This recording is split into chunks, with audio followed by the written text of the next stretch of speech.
반갑습니다, 여러분. 이번 주에도 저희가 모이는 예배로가 아닌 저희 처한 각 처소와 또 장소에서 예배를 드리게 되었습니다. 하루속히 이 땅을 치유해 주시고 또 저희의 기도를 응답하심으로 하나님의 영광이 드러나게 하옵시기를 간절히 기도합니다. 우리 교회를 통한 하나님의 선하신 뜻이 이루어지도록 하나님 앞에 기쁨이 되는 저와 여러분들이 되시면 정말 좋겠습니다. 각 처소에서 예배 드릴 때에 성령의 충만하신 은혜가 함께 하시기를 바랍니다. 오늘 저와 여러분이 함께 하나님의 말씀을 듣게 될 때 우리에게 주시는 본문의 말씀은 시편 23편입니다. 시편 23편 이 말씀을 함께 읽고 그리고 제가 기도하고 난 다음에 주님 말씀하여 주십시오라는 그런 마음으로 제가 설교를 하지만 저도 말씀을 받는 자의 마음으로 듣겠습니다. 주님께서 말씀하여 주시기를 원합니다. 시편 23편 1절에서 6절을 같이 읽겠습니다. 주님은 나의 목자시니 내게 부족함이 없어라. 나를 푸른 풀밭에 누이시며 실만한 물가로 인도하신다. 나에게 다시 새 힘을 주시고 당신의 이름을 위하여 바른 길로 나를 인도하신다. 내가 비록 죽음의 그늘 골짜기로 다닐지라도 주님께서 나와 함께 계시고 주님의 막대기와 지팡이로 나를 보살펴 주시니 내게는 두려움이 없습니다. 주님께서는 내 원수들이 보는 앞에서 내게 잔치상을 차려주시고 내 머리에 기름 부으시어 나를 귀한 손님으로 맞아 주시니 내 잔이 넘칩니다. 진실로 주님의 선하심과 인자하심이 내가 사는 날 동안 나를 따르리니 나는 주님의 집으로 돌아가 영원히 그곳에서 살겠습니다. 아멘. 다시 말씀을 우리가 듣기 전에 잠깐 이 말씀을 두고 기도합니다. 제가 기도하겠습니다. 하나님 아버지 은혜를 감사합니다. 영상으로 말씀을 대하는 지금의 시국과 저희의 처한 형편을 굽어 보시옵소서. 모이기에 힘쓰라고 하신 말씀이 여전히 순종되게 하셔서 저희로 영광스러운 주님을 영광스럽게 예배하도록 축복하여 주시고 주님 말씀하여 주심으로 용기를 가지고 담대하게 승리하게 하시는 은혜로 응답하여 주시옵소서. 예수님의 이름으로 기도드립니다. 아멘. 미국의 심리학자인 베리 슈워츠가 쓴 행복의 심리학이라는 책에 두 부류의 사람에 대한 소개 부분이 있었습니다. 5점 만점에 3점을 받은 두 사람에 대한 이야기였습니다. 한 사람은 5점에서 3점을 받은 것이 절반 이상의 점수를 받은 것이기에 만족하는 사람으로 소개되고 있었고요.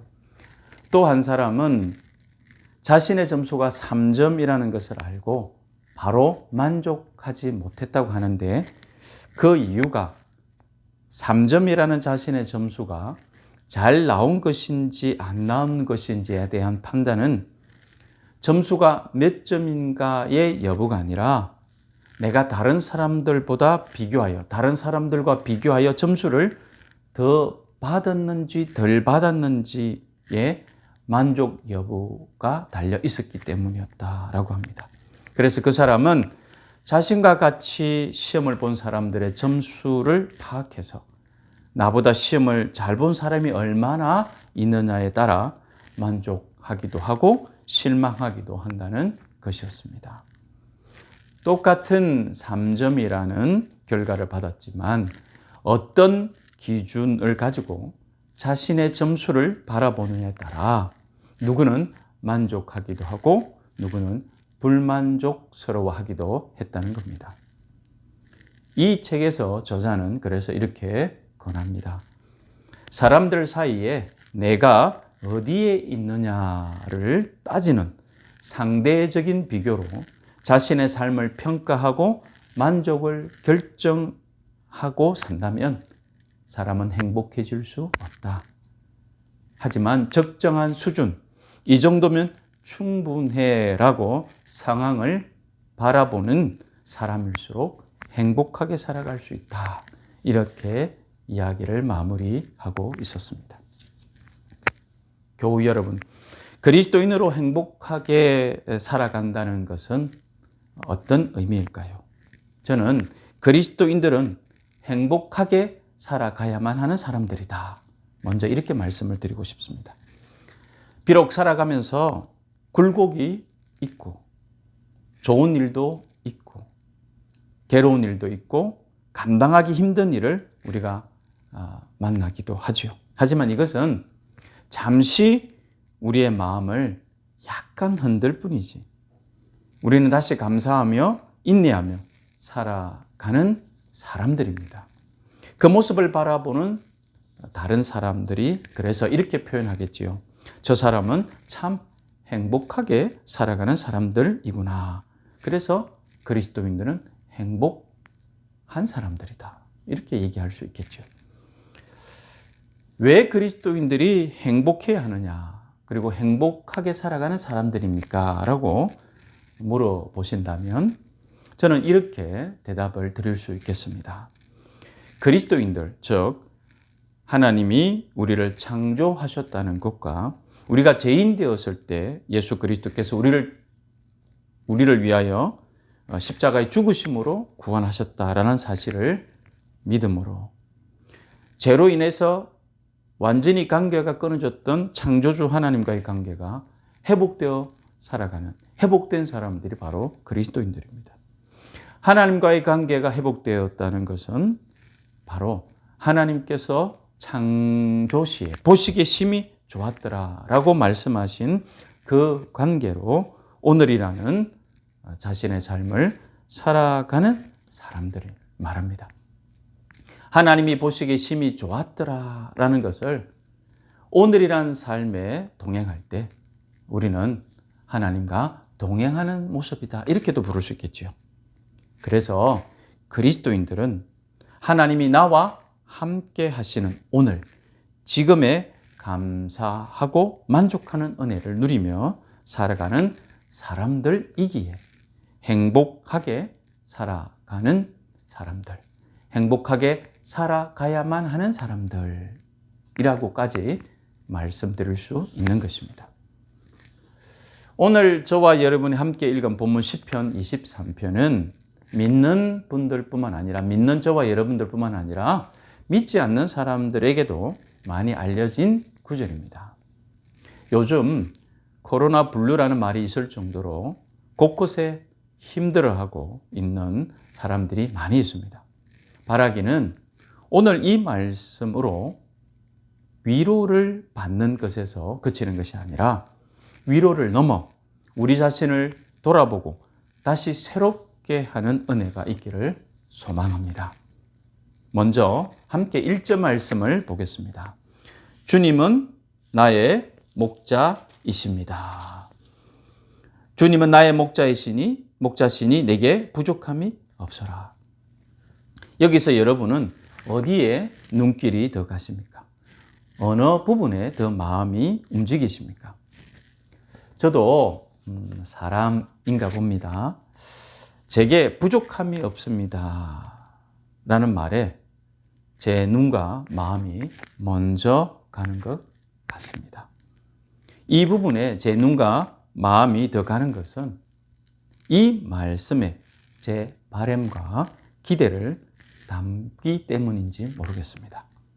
눈으로는 주님은 나의 목자시니라는 부분을 먼저 읽고 있지만 제 마음속으로는 주님, 제게 부족함이 없게 하실 줄 믿습니다를 먼저 읽는 거겠지요. 그런데 사실 우리가 주목해야 할 부분은, 우리가 깊이 새기고 또 새겨야 할 부분은 주님은 나의 목자이십니다 라는 부분입니다. 우리의 눈과 마음이 머물러야 하는 부분은 바로 주님은 나의 목자이십니다 라는 부분이라는 거죠. 혹시 목사님 너무 당연한 얘기 아닙니까? 당연히 주님이 나의 목자시지요 라고 얘기하실 분도 계시겠습니다만, 그런데 이 당연한 고백이 내 삶에서 우리의 태도로 고백된다는 것은 그렇게 쉽지 않다라고 저는 말씀드릴 수 있겠습니다. 그럼 도대체 주님이 나의 목자이십니다 라는 고백을 하고 살아가는 사람은 어떤 모습이며 어떻게 살아가는 사람일까요? 저도 설교를 준비하면서 나는 어떤가 고민해 보았습니다. 과연 누군가 저에게 주님은 나의 목자이십니다 라고 고백하는 사람은 어떻게 살아가는 사람입니까? 라고 물어본다면 뭐라고 설명할 수 있을까? 교우 여러분, 하나님을 믿지 않는 사람들도 돈이 많거나 자신이 원하는 것을 다 가졌거나 아니면 정말 바라는 것이 별로 없어서 자신이 가진 것으로 만족함을 느낄 때에 이렇게 고백할 수 있습니다. 내게 부족함이 없다라고요. 사람들에게 중요한 것은 부족함이 있느냐 없느냐의 문제입니다. 하지만 믿는 저와 여러분에게 더 중요한 것은 우리가 주님을 목자로 삼고 살아가고 있느냐의 문제입니다. 그래서 주님이 나의 목자이십니다. 그러므로 제게는 부족함이 없습니다. 라는 고백대로 살아가는 사람들이 저와 여러분들이어야 한다는 거죠. 이러한 사람들을 보시고 하나님께서는 사람을 처음 창조하셨을 때 하셨던 말씀처럼 보시기에 참 좋다라고 말씀하실 것이다 라고 확신할 수 있습니다. 주님은 나의 목자이십니다 라고 고백하는 사람은 그래서 하나님을 예배하는 것을 결단코 경홀히 여기지 않습니다. 예배 드림을 위한 정한 시간의 약속을 소중히 여깁니다. 마음을 다해 예배 드리고 예배에 집중하려고 애를 씁니다. 이런 것은 마치 내가 주님의 양이라고 생각하며 목자 대신 주님의 음성을 들으려고 집중할 뿐 아니라 목자의 음성에 반응하는 것과 같지 않느냐라는 것이죠. 그래야 목자의 인도를 따라 살아갈 수 있기 때문이죠. 목자의 음성을 듣고 목자의 인도를 따르기 위해 우리는 지금의 상황에서도 예배드리는 시간이 귀함을 알고 말씀을 가까이 하고 시간을 내어 기도합니다. 그래서 예배와 말씀과 기도를 통해 주신 은혜를 따라 하루하루를 최선을 다하여 살아가고 있는 것이겠죠. 2절 말씀처럼 나를 푸른 풀밭에 누이시며 쉴 만한 물가로 인도하실 때, 이런 상황에 처했을 때 주님, 내게 부족함이 없습니다. 감사합니다. 라고 고백하는 것은 어려운 일이 아니겠습니다. 하지만 4절 말씀처럼 죽음의 그늘 골짜기로 다닐지라도 주님께서 나와 함께 계시고 주님의 막대기와 지팡이로 나를 보살펴 주시니 내게 두려움이 없습니다. 라고 고백하는 것은 결코 쉬운 일이 아닙니다. 하지만 주님이 나의 목자시라는 확신을 가지고 살아가는 사람이기에 나는 부족함이 없는 사람입니다 라고 고백하는 사람은 자신이 형통하고 염려 없는 상황일 때나 혹은 이해할 수 없는 고난의 깊음 중에 처했을 때나 동일하게 이렇게 고백하는 겁니다.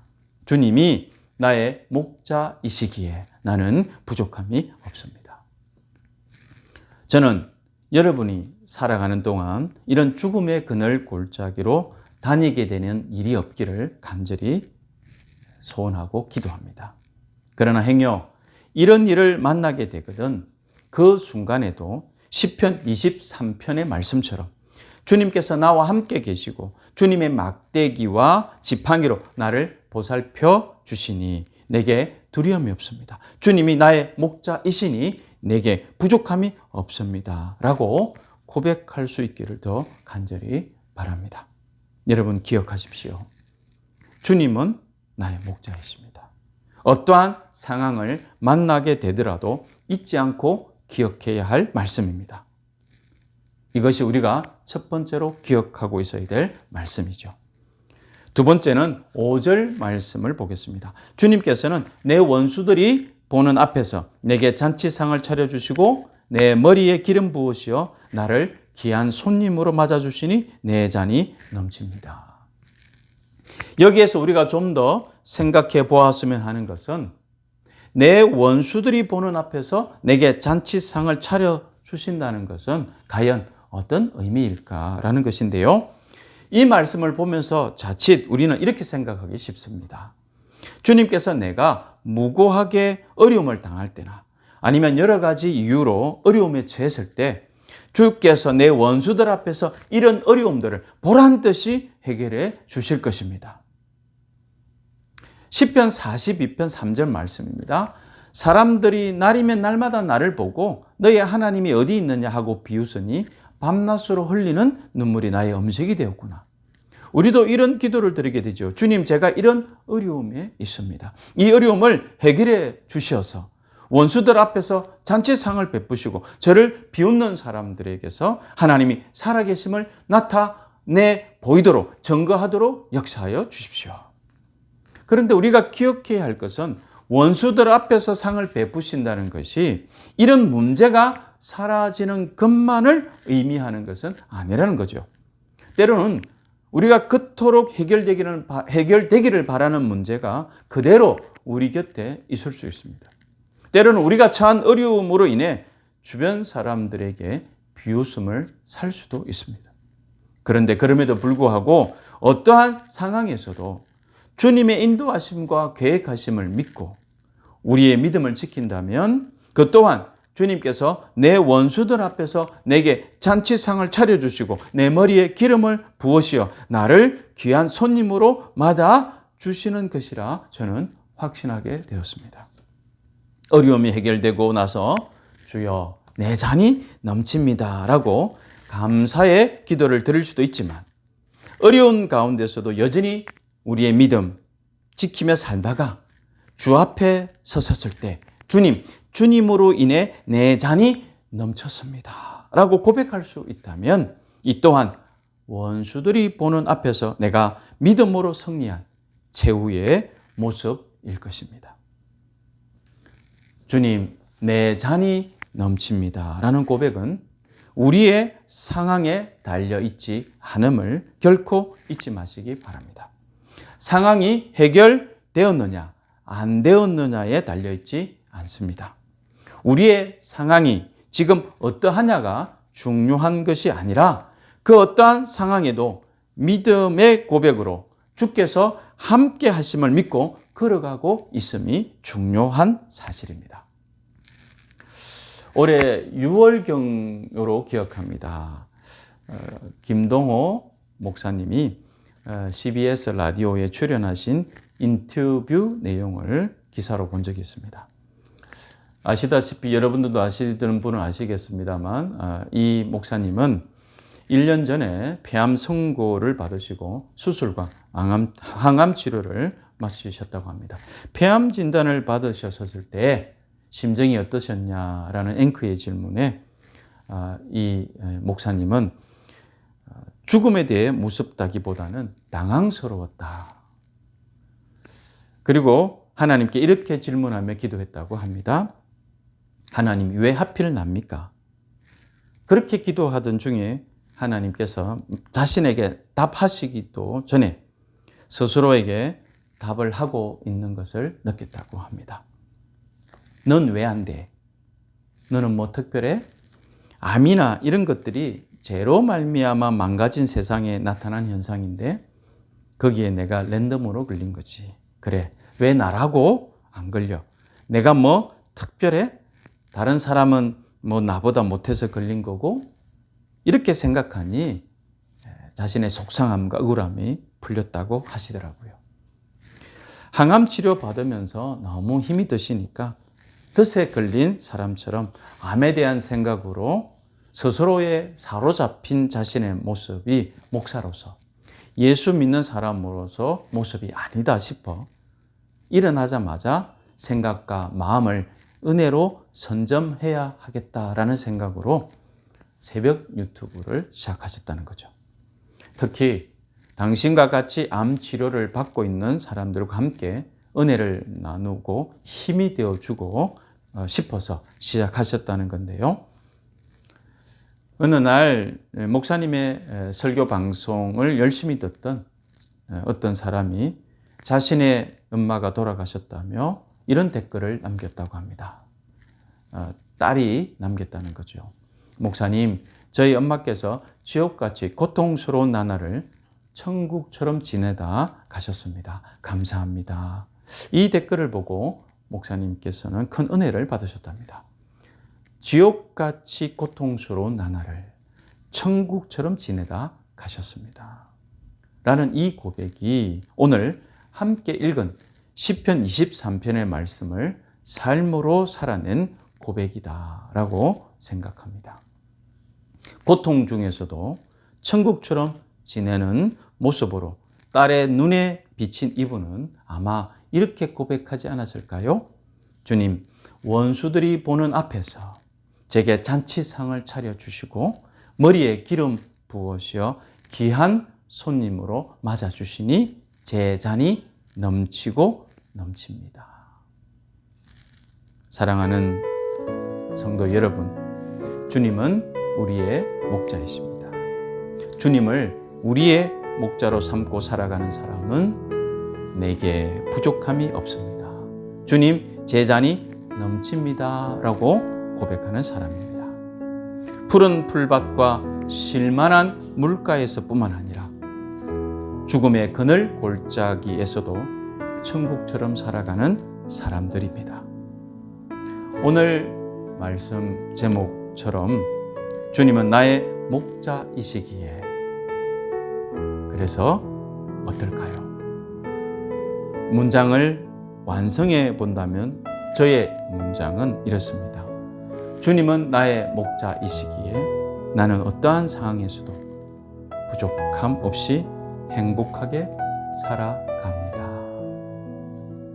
주님의 크신 은혜가 저와 여러분들에게 충만하시기를 다시 기도합니다.